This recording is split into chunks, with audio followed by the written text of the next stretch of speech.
Hi hello வணக்கம், இது உங்கள் சிவி ஜோன். ஸோ எல்லாரும் எப்படி இருக்கீங்க? இன்னைக்கு போச்சு நான் சூப்பரான தரமான எபிசோட் போச்சா கிடைக்கணும் அப்படிலாம் கிடையாது. ஆனால் ஓரளவுக்கு நல்லாவே போச்சு. அதுவும் குறிப்பாக நாமினேஷன் ப்ராசஸ் சூப்பராக போச்சு. காரணம் பிக் பாஸ் கொடுத்த வார்னிங்.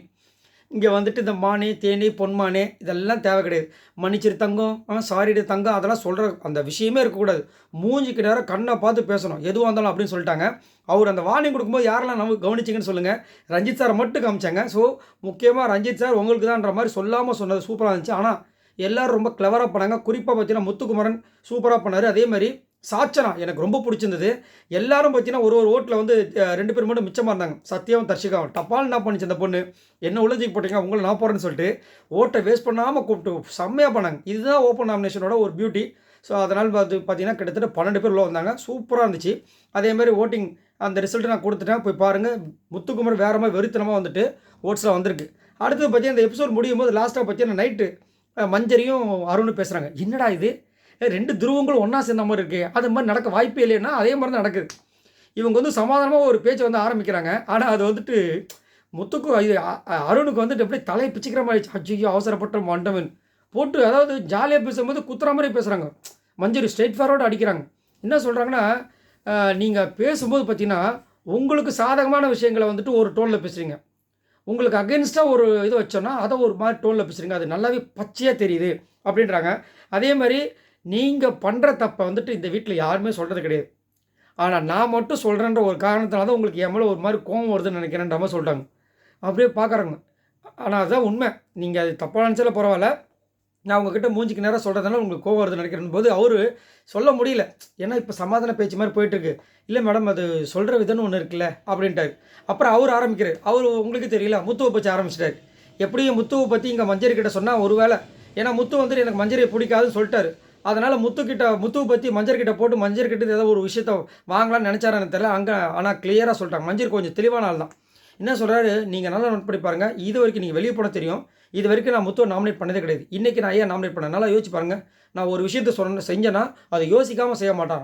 ஓ அப்போ அந்த திருட்டு பிரியாணி அதுவும் யோசிச்சு தான் பண்ணிங்களா? சரி ஓகே, அதை நாங்கள் கேட்க வரல. சரி சொல்லுங்கள் பார்க்கலாம், என்ன அப்படி யோசிச்சு பண்ணீங்க, எதுக்காக முத்துக்குமாரை நாமினேட் பண்ணீங்க அப்படின்னா, அவர் சொல்கிறாரு, நான் வந்துட்டு இப்போ கொஞ்ச நாளாக பார்க்குறேன் சாட்சியனோட கேமில் பயங்கர சேஞ்சஸ் இருக்குது.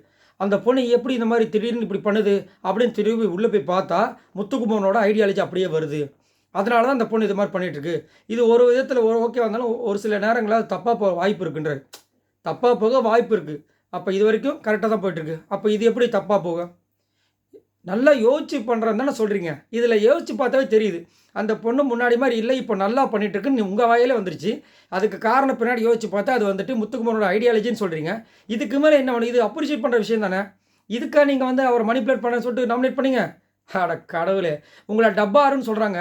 ஆனால் இப்போ நீங்கள் உண்மையிலே டப்பான்றதை நல்லா ப்ரூவ் பண்ணிட்டீங்க அப்படி மாதிரி இருந்துச்சு. அதுக்கப்புறமா என்ன பண்ணுறாரு, இது விடுங்க இன்னொன்று கூட இருக்குது. அன்றைக்கி அந்த குழம்பு மேட்ரு அவர் உள்ளே வராமல் தான் நம்மளே பேசி முடிச்சிருக்கலாம், கரெக்டாக இல்லையா அப்படின்றார். அங்கே அந்த மாதிரி நடக்காதனால தான் முத்துக்குமாரும் உள்ளே வந்தார். ஃபஸ்ட்டு வந்துட்டு மஞ்சரி கிட்ட வந்து மஞ்சரி வந்து சொல்லும்போதே இவர் கேட்கல. அதனால் அது போய் மஞ்சரி என்ன பண்ணாங்க, இவர் நான் சொன்னாலும் கேட்க மாட்டாங்க முத்துக்குமார் கிட்ட சொன்னாங்க. முத்துக்குமார் உள்ளே வரும்போது இவர் டேரெக்டாக ஸ்டார் மஞ்சருக்கு ஒன்றா நீங்கள் மாதிரி நாங்கள் 2 பேர் பேசி பண்ணி எதுக்கு உள்ளே வரேன் அப்படின்ற ஒரு மாதிரி பேசும்போது அவர் இது பொது பிரச்சனை நான் வருவேன்னு சொல்லிட்டு பேசி இது வந்து ப்ரொவிஷன் வந்து எல்லாருக்கும் சம்மந்தமானதுன்னு சொல்லி போட்டு வெளுவுன்னு வெளுத்தார். அதையும் இங்கே சொல்லும்போது மஞ்சரி சொல்லிட்டாங்க, எனக்கு நீங்கள் இப்படி சொல்கிறீங்க. ஆனால் அங்கே எப்படி கன்வே ஆச்சுன்னா, இன்னும் மஞ்சருக்கு ஏதாவது ஒன்று நீ உள்ளே வந்துருவியா அப்படின்னு தான் கன்வே ஆச்சு. அதனால தான் அவர் உள்ளே வந்தார்.